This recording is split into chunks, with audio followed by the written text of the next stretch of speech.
Woods going the longer way. He stayed there. Lynn, he stayed there. I don't know how. I don't know how.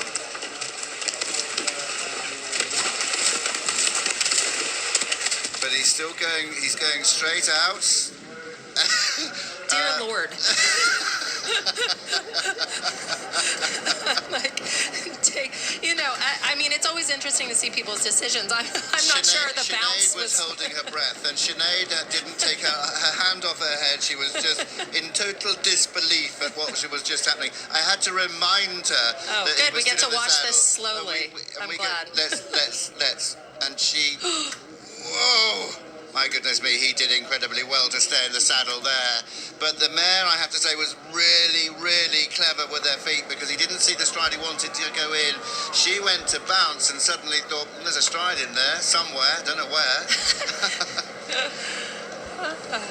Okay. Are you all right now?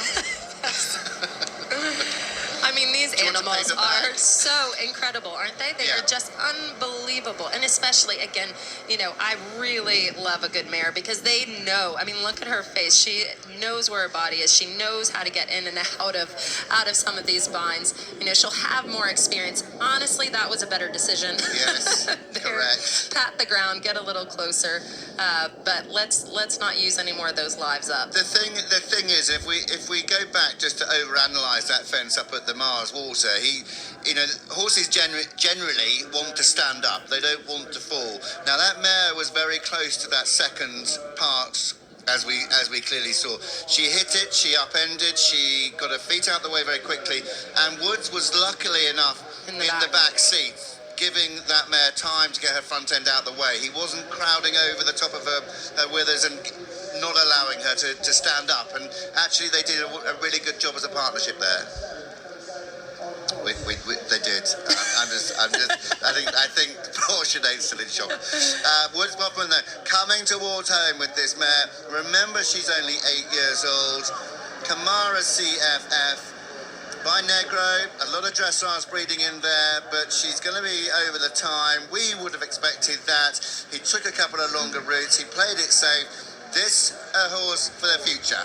Yes, absolutely. We've got Lynn up at the top, jumping into Mars's Crab Water. Lynn Szymanski, Idefix, Fonda Krimalava, very easily, yes, through the Mars Water at 16, 17. Now on to the Foxcatcher ditch. Woods Bofman, he stops the clock. 10 minutes and 2 seconds. So Lynn in the top 10, still everything to play for. Looks, how are we on our clock? Yeah, 1:36 for this fence at the bottom of the hill. They've just gone past their 8-minute marker at the top of the bank. And finally he looks a little bit like he's come a little light on the bridle. He's listening a little bit more to Lynn, so she can hopefully not have to argue so much with him to set up for these fences. Yeah, it's only taken 18 fences and just over probably the best part of 4,000 metres, 4 kilometres out there on the cross country. But Lynn Szymanski and Idefix Fonda Krimalava down to the Fairhill International roller coaster and drop. Jumps those 2 houses. And this horse will come away from this track so much more mature. Sometimes, the young horses come out and they need a little bit of that beating on their chest, as we have Nielsen up on his youngster, jumping, popping through there, bolting away from the fence. He's always a great guy to watch on the cross country. He really tacks the fences and gives the horses a really super ride. He heads off now to the top of the bank, then runs down again to the big table in the bottom at 7 before the bird bath at 8A and 8B. Nielsen, no stranger to top level competition, as we have Lynn at these double brushes. That was a little singing from me. And again, right at the end, Ian's been so nice to put brush on these fences. You can see Lynn's got plenty of time, so she's just letting him lope to the last fence, taking care of him. She blazed in the beginning, and honestly, she had to. He needed a little bit of that, and now just such a professional. I mean, Lynn has jumped every size and shape around top level of sport, and so she played that very, very well. But just like Lauren Nicholson, saving the hairy moment right for the end. Yeah, 14 seconds inside the time, 30.7 there for Idefix von der Krumlova, Lynn Szymanski. They will go into second place at the moment, leading the way. Landmarks Jungle Gold, Lauren Nicholson, clear inside the time, 2 seconds inside. They lead on 30.3. Idefix von der Krumlova and Lynn Szymanski now in third. Brooke jumping into the water. Had a little trip on landing. We haven't seen that. We'll have the team will get up there and they'll have a rake, make sure there's no hole and there's no, which there isn't, but they'll just make sure that the footing is nice and smooth for her. We haven't seen much of Brooke, but that was a super ride through the water. Yeah, the lovely grey stallion, 10-year-old Dutch bred Cooley Space Grey by Harley, owned by Karen Berchianti, and Brooke Berchianti going now down to the Foxcatcher fence, the Foxcatcher ditch at 18, 1:36. Remember her time, 2:08, 2:07. She's well up on the clock with this grey. That's it. So we've got Nielsen setting up for the Magna Wave.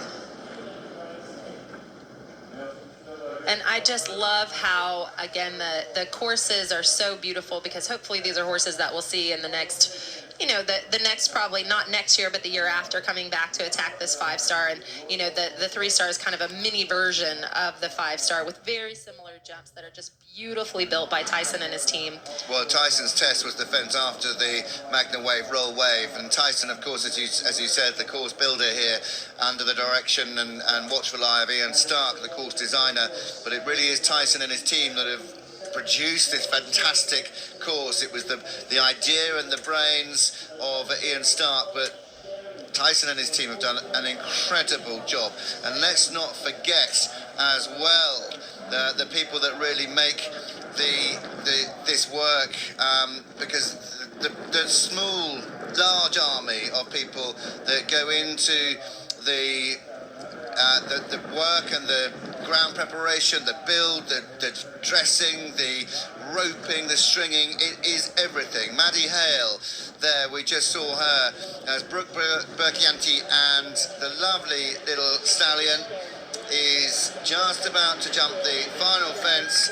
Cooley Space Grey, 33 seconds inside the time, completes on 39.0. Full of running still. That's fantastic. We don't see a lot of stallions out there, and so to see one so brave, so bold, and finishing so strong, 33 seconds inside the time is pretty incredible. We've got to do a big shout